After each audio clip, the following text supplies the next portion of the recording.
Is turning 40 the new 30?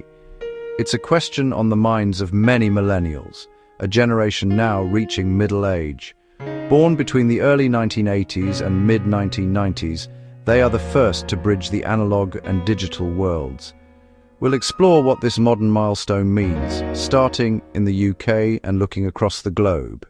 For others, it feels turbulent and unsettling, full of questions their parents may not have faced. In the UK, studies and surveys are beginning to paint a challenging picture of midlife today. A recurring theme: milestones are delayed. The dream of home ownership has receded for many.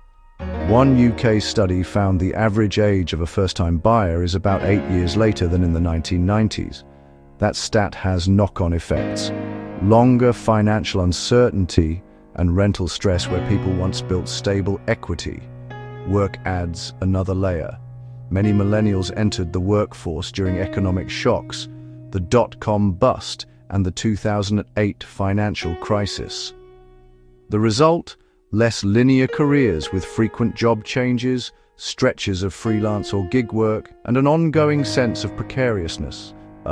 Recent UK surveys show many in their late 30s report deep anxiety about job security. The relentless rise in the cost of living amplifies that worry. The state of our mental health is a national conversation, with data for millennials showing a rise in anxiety and depression. Many point to social media's pervasive influence, a curated stream of successes fostering an unhealthy cycle of comparison. On a more optimistic note, we're living longer, healthier lives than ever before. Yet this extended lifespan introduces new anxieties, like funding a much longer retirement.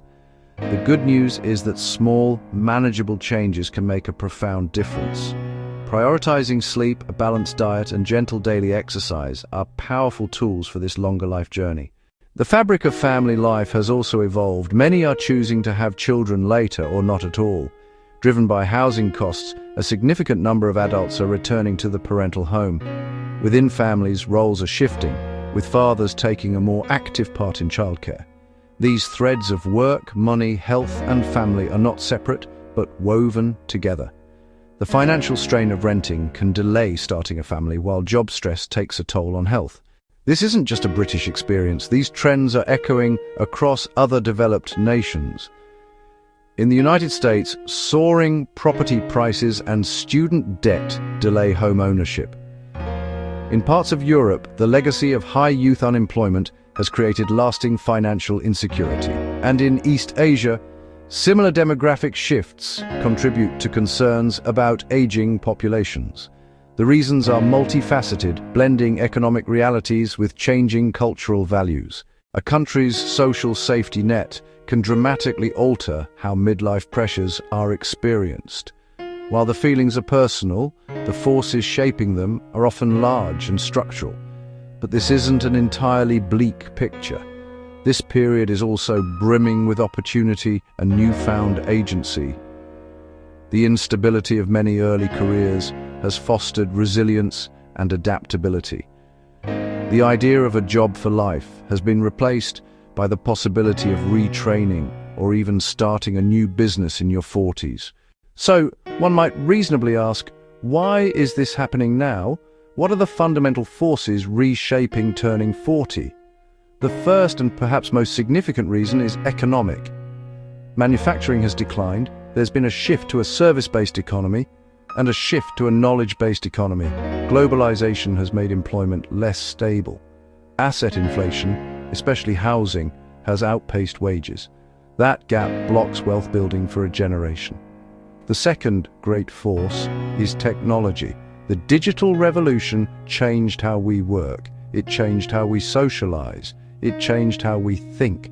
Remote work has blurred the lines between office and home. Social media's omnipresence creates new social pressure and comparison. This is the first generation entering midlife constantly connected. We're only beginning to see the long-term psychological effects. It's changed expectations and what a successful life looks like. Thirdly, there's been a profound cultural shift in life's grand narrative. Finish school, buy a house, get married, have children. People now delay these steps and prioritize personal growth, travel, and experiences in their 20s and 30s. This is not a failure to launch, but a resequencing of life events. It pushes the traditional midlife moment later. Given this new reality, what can one do to navigate these waters? Firstly, talk about it. Secondly, make small, manageable plans for finances and health. A simple budget or a commitment to a weekly walk is more achievable than a radical overhaul. Thirdly, embrace change by learning one new skill or picking up a forgotten hobby. And finally, seek professional support from a doctor or therapist if worries become overwhelming. These are not signs of weakness, but acts of profound self-care. We must also be careful with the labels we use. The term midlife crisis, with its connotations of red sports, cars' rash decisions can feel both dramatic and dismissive. Feeling unsettled at 40 isn't a crisis, it's a quiet, internal recalibration. Perhaps a better term is midlife clarification or realignment. For many, turning 40 is not an endpoint, but a powerful starting line. A time of shedding insecurities, gaining wisdom, and finding the freedom to define success on your own terms. And the mental load of our digital age. Global trends show this is a widespread shift driven by economic and cultural changes. This is not a story of decline, it's a story of adaptation, resilience, and redefinition, a time of change, challenge, and also immense opportunity and potential for growth. The path may be less clear, but it is also more open to possibility. And now I'm curious to hear from you. What are your thoughts? Has turning 40 felt different from what you expected? What challenges or opportunities have you observed? Share your stories in the comments below. If you found this interesting, please like and subscribe for more. Thank you for your time.